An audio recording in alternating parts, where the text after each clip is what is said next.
Lotus reality and agro farming వారు premium farm land projects మన పొలం ఫేజ్ 1, 2 మరియు 3 కంప్లీట్ చేసుకొని మన పొలం phase 4 Wasar village at Narayana Khed లో ఆగస్టు 15 ఇండిపెండెన్స్ డే రోజు గ్రాండ్ లాంచ్ చేయడం జరుగుతోంది.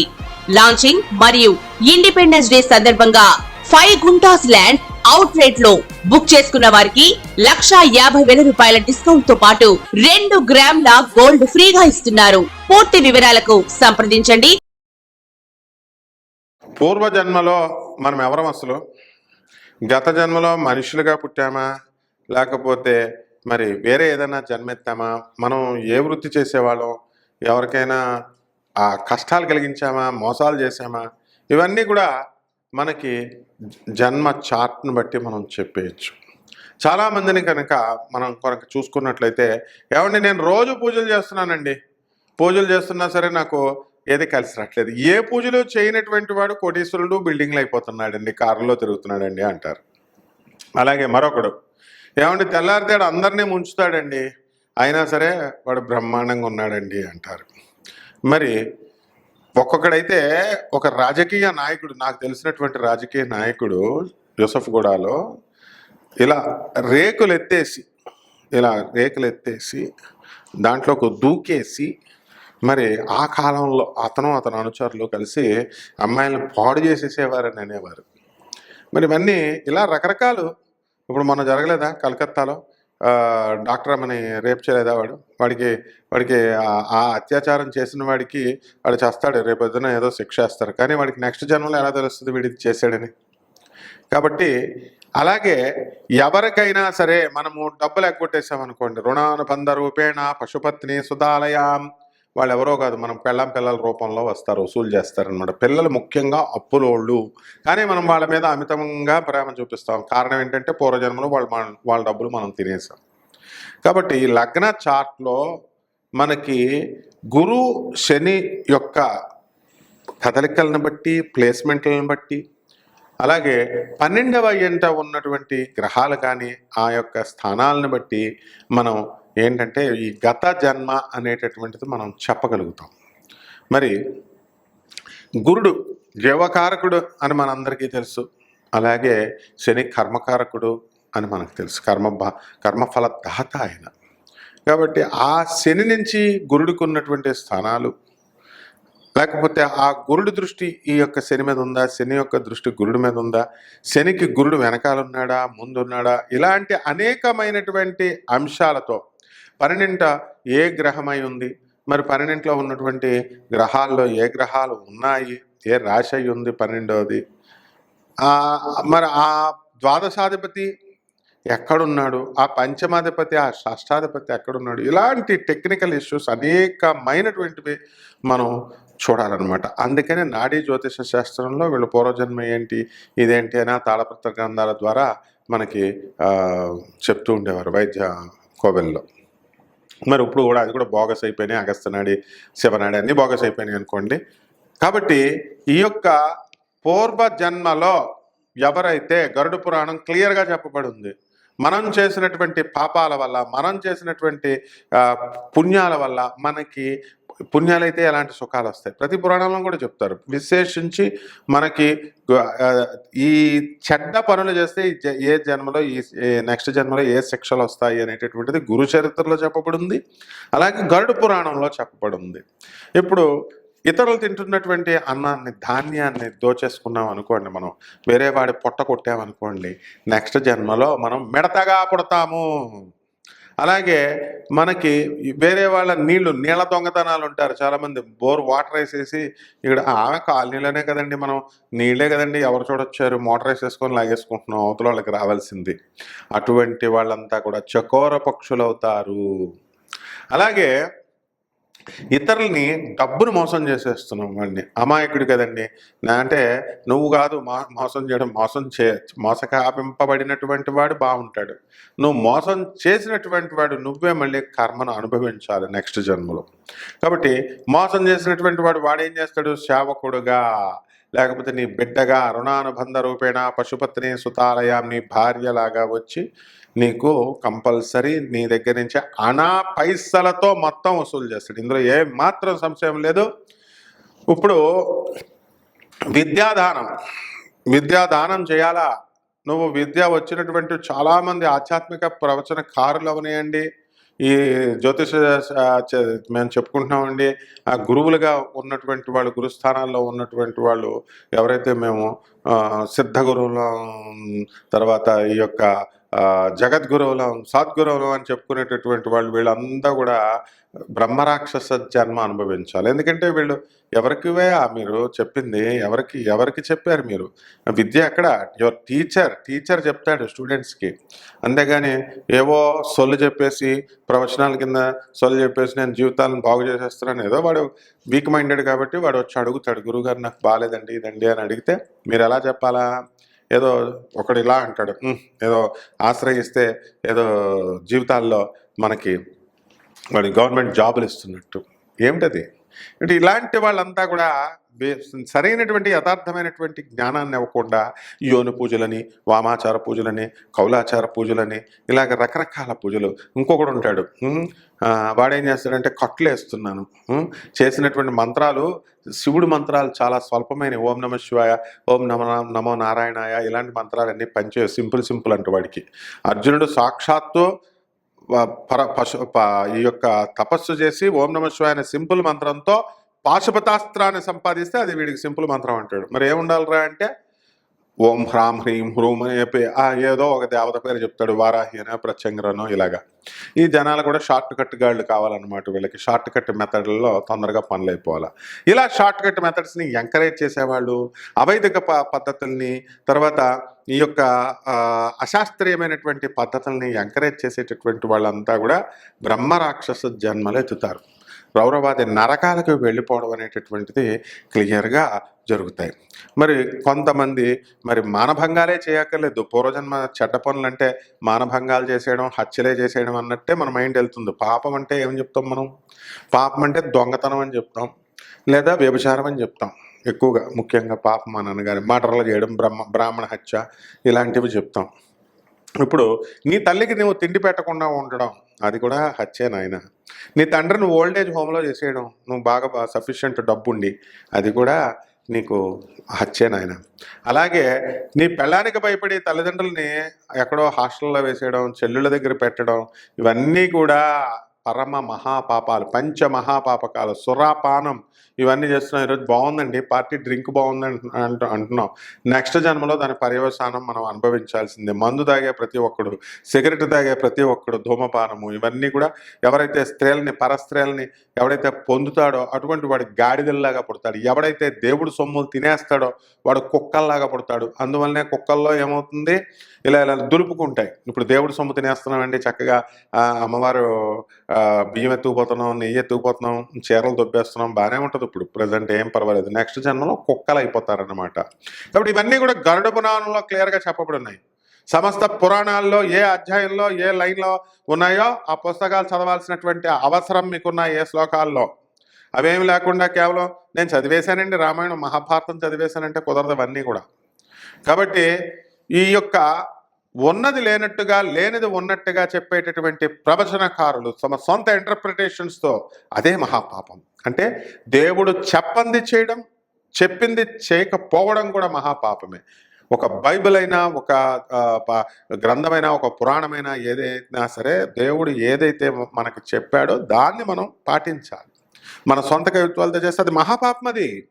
కాబట్టి ఈ యొక్క పురాణాలు చెప్పేటటువంటి ప్రవచనకారులు, జ్యోతిష పండితులు ఎవరైతే ఉన్నారో వీళ్ళంతా కూడా యథాతథంగా లేకుండా వాడికి 1,00,000 రూపాయలు వేసేస్తాం, 50,000 వేసేస్తాం, మోసం చేసాం, ఫోన్లు స్విచ్ ఆఫ్ పెట్టేసాం, ఆనందం చాలా బాగుంటుంది. ఇప్పుడు తర్వాత నెక్స్ట్ జన్మలో ఎలా ఉంటుందంటే నువ్వు ఎండిపోయిన చెట్టులాగా. చెట్టు ఉందండి, గురు చరిత్రలో క్లియర్గా చెప్పబడి ఉంది. ఒక చెట్టు ఉంది, దాని మీద పక్షులు వాలట్లా, కొంగలు, చెరువులు ఉన్నాయి, ఆ చెరువుల్లో ఏ కొంగ కూడా వాడట్లా. ఏమిటండి అని నృసింహ సరస్వతి స్వాముల వారిని అడిగితే వాడు విద్యావంతుడై ఉండి వాడు అక్రమ పద్ధతుల్లో సంపాదించాడు, ప్రజలకు కావాల్సినటువంటి న్యాయం చెప్పలేదు, వాడు విద్య ఉండి కూడా ఎవరికి ఉపదేశించలేదు, వాడు స్వార్థపరుడు. ఇటువంటి వాళ్ళంతా కూడా గ్యారంటీగా ఇలాగ అయిపోతారన్నమాట. కాబట్టి ఈ చాలా మందికి భర్తలు చనిపోతూ ఉంటారు. ఎందుకండి? శృతిమించిన కామంతో గత జన్మల్లో మనం ఉన్నట్లయితే వాళ్ళకి దేనికోసమైతే నువ్వు పరితపించావో దాన్ని తీసి పడేస్తాడనమాట ఈ జన్మలో దేవుడు. Newton's third law, to every action there is an equal and opposite reaction. అందువలన ప్రతి చర్యకి ప్రతిచర్య ఉంటుంది. శ్రీరామచంద్రుడు చెట్టు చాటు నుంచి వాలిని చంపితే అదే వాలి జరుడుగా ద్వాపర యుగంలో, త్రేతాయుగంలో రాముడు చంపితే ద్వాపర యుగంలో రాముడు మళ్ళీ ఛాన్స్ ఇచ్చాడు. ఆ యొక్క వాలి జర అనే బోయవాడిగా పుట్టి శ్రీకృష్ణ పరమాత్మను చంపుతాడు. పరమ దయాళువు. అందుకనే ఆ తన ద్వారా చంపబడినటువంటి వాడు మళ్ళీ తనను చంపుతాడని తెలిసినా సరే తన శిష్యుడి కింద చేరతానంటే చేర్చుకొని వాడికి ఈ యొక్క విలువిద్యనంతటినీ కూడా నేర్పి అర్జునుడంతటి మహానుభావుని చేస్తే వాడు బాణంతో శ్రీకృష్ణుడిని చంపాడు. కాబట్టి ఈ విధంగా ఈ యొక్క పూర్వజన్మల్లో మనం చేసినటువంటి పాపాల వలన ఇవన్నీ కూడా కష్టాలు అనేటటువంటివి, సుఖాలు అనేటటువంటివి మనకు వస్తున్నాయి. అయితే ఈ కష్టాలు ఎలా పోవాలండి అని అంటే పూజలు చేసుకోవడం వల్ల పోతాయి, మంచి పనులు చేయడం వల్ల పోతాయి అని మనం చెప్పుకోవడం జరిగింది. కేవలం చాలామంది ఏంటంటే ఈ పూజల కోసం, ఈ ఉపశమనం కోసం 1,00,000 రూపాయలు తీసుకొని 50,000 80,000 తీసుకొని ఇది కాదు నాయన పేదవాళ్ళకి పెట్టండి, మరి ఎవరైతే ఆర్ఫన్స్ ఉన్నారో అనాథ పిల్లలు వాళ్ళకి దానాలు చేయండి, వాళ్ళకి తిండి పెట్టండి, వార్ధక్యం ఓల్డ్ ఏజ్ హోమ్స్లో తల్లిదండ్రులు మరి అందరినీ కూడా అప్పచెప్పేసి ఏ దిక్కు ఏ అనాథలుగా ఉన్నటువంటి వాళ్ళందరికీ కూడా అన్నదానం చేయడం, వారికి ఆశ్రయాన్ని కల్పించడం, వాళ్ళకి వస్త్రదానాలు ఇవన్నీ కూడా చెప్పినట్లయితే, బ్రహ్మాండంగా చేసినట్లయితే వీళ్ళందరికీ కూడా పూర్వజన్మాలు చేసినటువంటి కర్మలన్నీ కూడా తొలగిపోతాయి. కేవలం పూజలు చేస్తూ కూర్చుంటేనే సరిపో కుంకాలు, పసుపులు, అగరబత్తీలు బాగా ఈజీగా ఉన్నాయా, అవన్నీ 10 రూపాయలు పెట్టేసి వేసేసి మరి నెక్స్ట్ నాకు కర్మలన్నీ పోవాలండి, వీడు కూడా 1,00,000 రూపాయలు తీసేసుకొని కపట బ్రాహ్మల, కపట జ్యోతిష్కుల, కపట మంత్రగాళ్ళు వీళ్ళు చేసేసి పూజ అయిపోయింది వెళ్ళిరా, నీ కర్మలన్నీ పోయినాయి, వీడు తీసేస్తే పోతాయి ఆ కర్మలు. కాబట్టి ఇప్పుడున్నటువంటి కాలంలో మరి జ్యోతిష పండితులు అవనియండి, లేకపోతే మంత్రగాళ్ళు అవనియండి, ఎవరైనా సరే 1,00,000 రూపాయలకు తక్కువ కాకుండా ఏ పూజలు చేయడం లేదు. ఈ పూజల వల్ల ఏం ఫలితాలు వస్తున్నాయి? కొంతమంది ఒక బ్యాచ్ ఉంటారు, డబ్బులు ఏం చేసుకోగానే స్విచ్ ఆఫ్ ఫోన్లు. రెండో బ్యాచ్ ఉంటారు, యోని పూజలు, వామాచార పూజలు, కౌలాచార పూజలు. తర్వాత మూడో బ్యాచ్ 1,00,000 రూపాయలు పట్టరా, 2,00,000 పట్టరా, 15 లక్షలు పట్టరా, హోమాలు చేసేస్తాం. ఎవడరా నీ గురువు? అసలు గురువుని బట్టి నీకు శాస్త్రం వస్తుంది. నువ్వు విధిని లిఖితాన్నే మార్చేస్తావా? నువ్వు శాస్త్రాన్ని జన్మనే మార్చేస్తావా? నువ్వు ఇంకో బ్యాచ్, నేను గురువుని, సిద్ధగురువుని, సద్గురువుని, జగద్గురువుని, ఏకంగా ఫలానా పీఠానికి అధిపతిని, నేను శంకరాచార్యని, నడిచే దైవాన్ని. ఇవి వీళ్ళంతా కూడా కంపల్సరీ వీళ్ళంతా రవ్రవాది నరకాలకు వెళ్ళిపోతారు. తర్వాత ఇది వీళ్ళు వెళ్ళిపోతారనేటటువంటి విషయం వాళ్ళకి తెలియదు. ఆ తర్వాత వెళ్ళిన తర్వాత ఇప్పుడు మనం ఈ జన్మలో ఉన్నటువంటి దేవుడు సొమ్ము తిని, ఇప్పుడు కుక్కలు కనబడుతున్నాయి మనకి, అవన్నీ కూడా దేవుడు సొమ్ము తినేస్తున్నాయి. అందుకే ఇలా దులుపుకుంటాయి. కాబట్టి దులుపుకునే ముందు మనకు అవన్నీ కూడా ముడుచుకొని పడుకున్నప్పుడు దానికి అన్నీ తెలుస్తాయి. అదే గత జన్మ అంతా గుర్తొస్తుంది. కానీ ఒక్కసారి దులిపేసుకుంటే మొత్తం మర్చిపోతుంది. కాబట్టి మీరంతా కూడా మనం మంచి కర్మలు చేయడం వల్ల మాత్రమే మన జాతకాలు మారుతాయి. చెడ్డ కర్మలు చేస్తూ ఉంటే మాత్రం తప్పకుండా మనం నెక్స్ట్ జన్మల్లో ఈ కంటిన్యూ అయ్యి చాలా కష్టాలు అనుభవించాల్సి వస్తుంది. ఇక మరి ఏ రాశుల వారికి మనకి ఏ ఫలితాలు ఇప్పుడు ఉన్నాయి, అలాగే ఏ ఫలితాలు మనకి ఏ రాశుల మీద ఎఫెక్ట్, ఈ గత జన్మల కర్మల ప్రభావం ఎలా పడతాయి, అవన్నీ కూడా తెలుసుకుందాం. తర్వాత మనం పరిహారాలు కూడా మనం రాశుల్లో మనం తెలుసుకుందాం. కుంభరాశి. ఈ కుంభరాశి వాళ్ళకి ఏమండి, మాకు పనులు దొరకట్లేదండి, ఉద్యోగాలు లేవండి, చాలా బాధలు పడుతున్నామండి, వేగా బాండుల్లాగా రోడ్ల మీద తిరుగుతున్నామండి, రోజు మందు కొడుతున్నామండి, సిగరెట్లు కాలుస్తున్నాం, పని లేదు, ఏం చేస్తామండి అని అనేటటువంటి వాళ్ళంతా ఇంకా పూర్వజన్మ గుర్తు రాలేదా? మరి పూర్వజన్మలో నువ్వు సహాయాలు చేసావా? నీ యజమాని డబ్బులు దొబ్బేసినటువంటి వాళ్ళు ఎవరైతే ఉన్నారో యజమానికి, అటువంటి వాళ్ళకి ఏమవుతుందంటే వీళ్ళకి డెఫినెట్గా ఇలాంటి కష్టాలు అనేటటువంటి వస్తాయి. విసు కన్సల్టెంట్స్ అని ఒక సంస్థ ఉండేది. వాళ్ళ దగ్గర వాళ్ళు ఫారెన్కి అందరికీ పంపిస్తారు, మీ అందరికీ తెలిసిందే. వాళ్ళ దగ్గర ఒక డ్రైవర్ ఉంటాడు, రెడ్డి అని. వాళ్ళ భార్య మమత అని ఉంటుంది. వాళ్ళ దగ్గర ఒకానొక సమయంలో ఈ డబ్బులు దొబ్బేశారంటే, ఏదో మనం ఏమైనా చూసామా పెట్టామా, వాళ్ళు దొబ్బేశారంటే ఆ డబ్బుతో ఇల్లు కట్టుకున్నారంటే 4 అంతస్తులు కట్టిందంట ఆమె. ఆ తప్పమ్మా అని చెప్పాం మేము. అలా చెప్పేశారండి, ఇలా అన్నారండి అని. ఆ ఇల్లు ఎవరు దొబ్బేశాడంటే బోరబండలో వడ్ర సతీష్ అని ఉంటాడు. అతను ఏం చేశాడు, కొజ్జావాళ్ళ చేత ఆ లెటర్ రాయించేసి ఇల్లుని కబ్జా చేసేసాడు. చేస్తే ఆమె కేసు ఎట్టింది, సనత్ నగర్ పోలీస్ స్టేషన్లో కేసు జరిగింది. లైవ్లో జరుగుతున్న సంఘటన చెప్తున్నాను నేను. ఆ తర్వాత చాలా కాలానికి మరి ఆ ఇల్లు తర్వాత రావడం అనేటటువంటిది జరిగింది. ఈ ఇబ్బందులన్నీ ఎందుకు వచ్చినాయండి అని అంటే, ఉద్యోగాలు లేకపోయినా, ఎవరయ్యన్నా కబ్జాలు చేసేసినా అవతలాళ్ళయ్యి, తర్వాత ఎవరికైతే మనము అన్యాయం చేస్తామో అమాయకుల్ని చేసి, ఇటువంటి వాళ్ళందరికీ కూడా ఈ జన్మలో ఇలాంటి కష్టాలు వస్తాయి.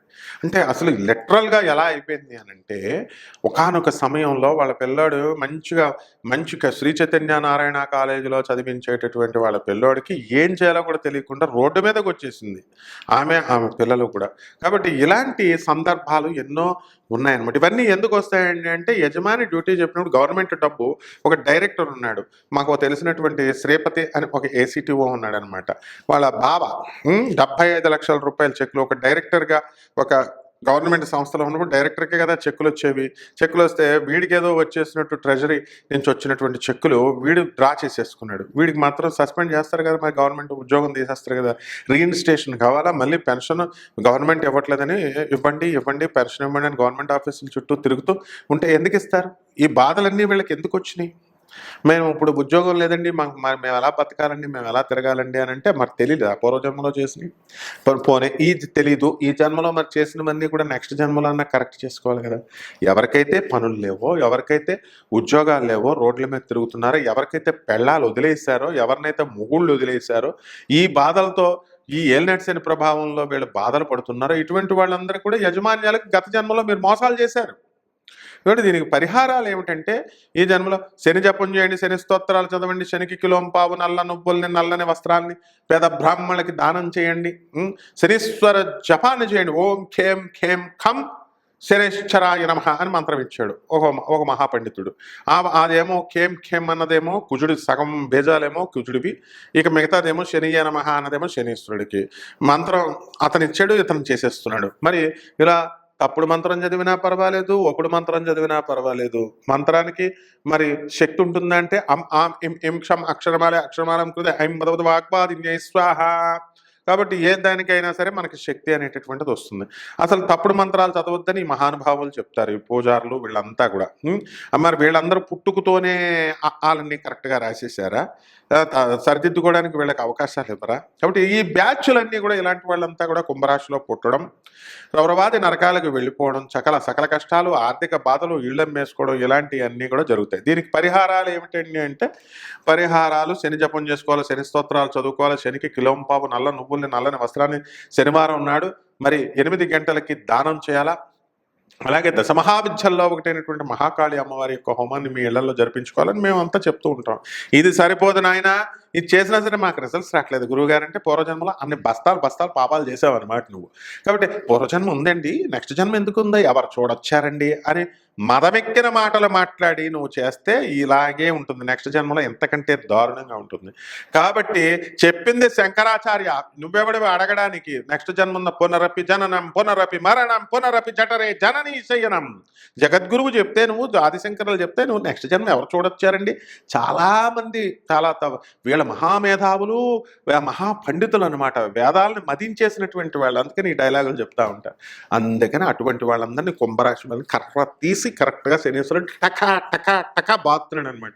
ఈ బాధుడు ఎక్కడికైనా ఆపేసుకోవాలనుకుంటే ఇలా చేయండి పరిష్కారాలు. పేదవాళ్ళకి సేవ చేయండి, పేదవాళ్ళకి మంచిగా చూసుకోండి, దాన ధర్మాలు చేయండి. లేదా నెక్స్ట్ జన్మలో జనక అని తంతాడనమాట. కాబట్టి ఇవన్నీ కూడా చూద్దాం.